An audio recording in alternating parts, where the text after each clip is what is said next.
Brian Bowersock, the Auto Man here. Today we're talking about some money-saving tips when it's time to replace your tires. Now you need to keep a great eye on your tires.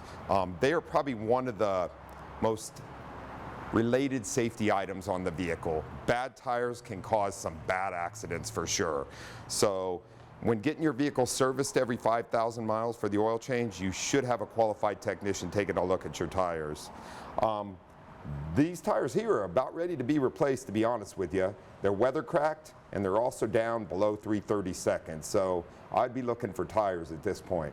Now, tires don't always wear the same on a vehicle, and some vehicles have different size tires on the rear versus the front.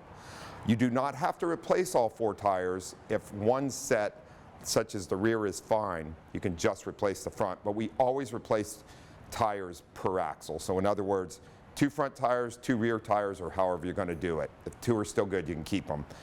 When you replace the tires, find a good value on them, but get quality tires is a great idea. Have them installed, mounted, balanced perfectly. Make sure somebody checks all the suspension components to prevent early wear out, and get an alignment on the vehicle. I'm Brian Bowersock with the West Automotive Group. For the latest automotive news and helpful tips, watch for the Auto Man Fridays on the CW San Diego, sponsored by the West Automotive Group.